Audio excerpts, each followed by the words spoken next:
Hello दोस्तों, राधे राधे। मैं आप लोगों को अपने चैनल एलडीएस क्लासेस पर स्वागत करती हूँ। दोस्तों, आज मैं आप लोगों को पृथ्वी की आंतरिक संरचना के बारे में जो प्रमाण दिए गए हैं उसके बारे में बताऊंगी। पहला है अप्राकृतिक साधन, इसमें दाब, घनत्व और तापक्रम आता है। दूसरा है पृथ्वी की उत्पत्ति से संबंधित सिद्धांत, जो पृथ्वी की उत्पत्ति से संबंधित जो सिद्धांत वैज्ञानिकों ने प्रस्तुत किया उसके बारे में। और तीसरा है प्रकृति साधन, इसमें ज्वालामुखी क्रिया और भूकंप विज्ञान के साक्ष्य मिलते हैं।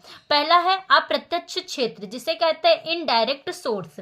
और पहला इसमें आता है कि घनत्व, जिसे हम डेंसिटी कहते हैं। पृथ्वी का औसत घनत्व 5.5 होता है, जबकि भूपटपटी का घनत्व 3 होता है। इससे स्पष्ट होता है कि जैसे जैसे पृथ्वी का आंतरिक भाग या कोर की ओर जाते हैं, वैसे वैसे पृथ्वी के घनत्व में वृद्धि होती है। ऐसा अनुमान लगाया जाता है कि पृथ्वी का कोर जो है वो लोहे का बना है और लोहे का घनत्व जो होता है वह 8 होता है। अतः पृथ्वी के केंद्र में अत्यधिक दबाव के कारण लोहे का आयतन कम हो जाता है, जिससे इसका घनत्व 8 से अधिक हो जाता है। दोस्तों, इसका घनत्व 13.6 हो जाता है। और दूसरा है दबाव, जिसे हम प्रेशर कहते हैं।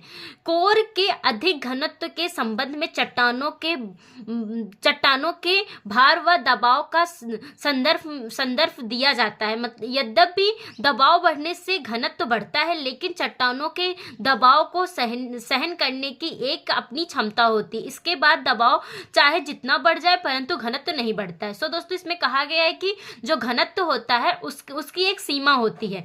मतलब कि जब दबाव बढ़ता है तो घनत्व बढ़ता है, लेकिन एक सीमा ऐसी आती है जब घनत्व चाहे जितना बढ़ जाए लेकिन दबाव चाहे जितना बढ़ जाए लेकिन घनत्व नहीं बढ़ता है।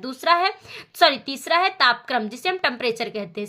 सामान्य रूप से प्रत्येक 32 मीटर की गहराई पर तापमान 1 डिग्री की वृद्धि होती है, परंतु यह एक सीमा तक होता है। मतलब कि प्रत्येक 32 किलोमीटर की गहराई पर 1 डिग्री तापमान में वृद्धि होती है, परंतु इसकी एक सीमा होती है।